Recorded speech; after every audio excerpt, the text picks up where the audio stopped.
Thanks for listening to Other People's Flowers. If you'd like to have your work featured on the program, please send it to editor@otherpeoplesflowers.com. We hope you enjoyed this episode. This week's poetry comes from Jeffery Berg. Jeffery Berg's poems have appeared in Impossible Archetype, Balazo Press, glitterMOB, The Leveller, Court Green, Rove, Matt Literary, Assaracus, and Harpur Palate. And No Dear. A Virginia Center of the Creative Arts Fellow, Jeffery lives in Jersey City and blogs at jdbrecords. Darling Mary. The World Relief billboard peeled for my lips, medallion necklace brushed over Dankworths with lilting jazz. My story begins as Mary staring out in a stable scene. I want to feel not so terribly Chelsea out of the phone booth, swinging handbag, polka dot scarf, binoculars. I toss my fur to the bed, kicking off my kitten heels into the white shag. Smoking Kents. To get by, to turn heads, I have to be frightfully lean. Smoking Kent's another glass condo in polluted haze. I carry Revelation luggage and cable brands. I want to be the happiest girl in the world. I am only a face on a billboard. Let me stew here. Once, from the nativity, I pulled out Mary and felt the hard ridges of her blue robe. I wanted to be her, blonde and all wrapped up. Nothing to touch but myself and dust, a lone wolf in permanent prayer. Viola. After Shakespeare in Love, in the cold Kroger, out of the shadow perfection of the megaplex, in the middle of Indiana, you break. I was Viola in high school. You begin to cry against the magazine stand, you in a grey hoodie and flared jeans, a far cry from citrine stone gowns and green cut velvet riding coats. Unlike the sunny grins, you cry against, surely Gwyneth is here, on paper covers in corn syrup shine, our faces launch no ships. No one cares about me out here, you say. I attempt to hug, should I care more?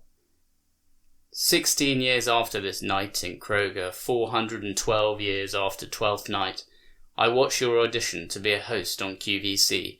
You wear a blue top, exposed a little, standing in the middle of a gold-painted dim-lit room, asking the camera, what are ways to package a memory? Call in. Let's run our hair through a Remington straightener to mimic pixie-cut Paltrow looking lost, trying to lower her voice to play a man. Let's hide our sorrows behind a chipper gloss to highlight our experience in sales. I am found on a foamy shore, trying to be the heroine of all time. My fate is here with yours in inked fingers, holding a pen which writes out the letter V.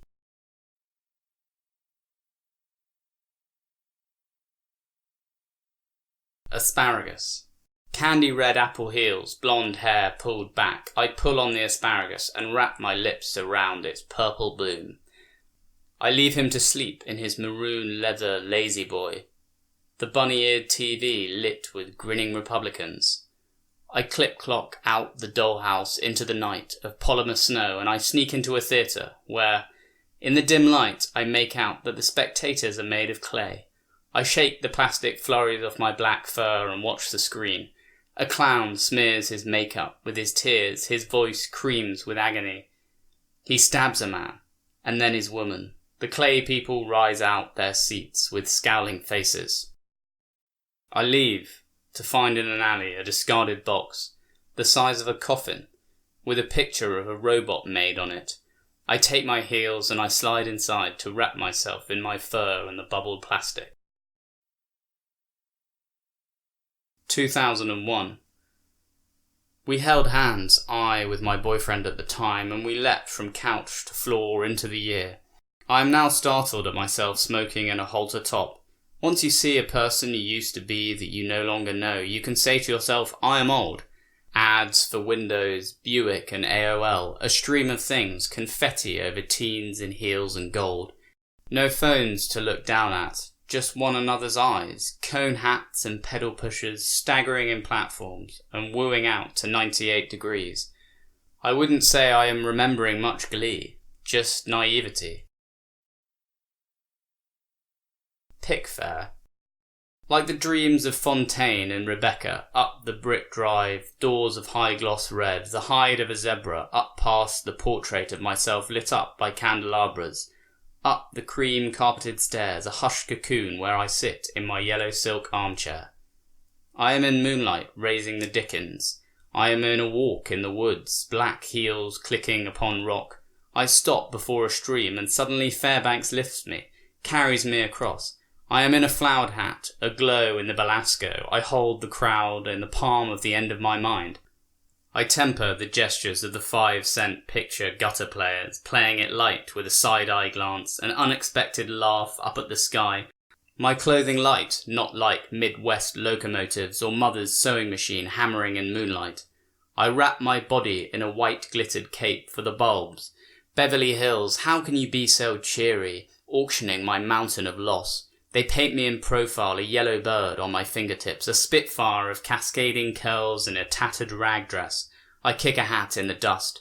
Smoke over hills, over the fallen, over the paper tippis.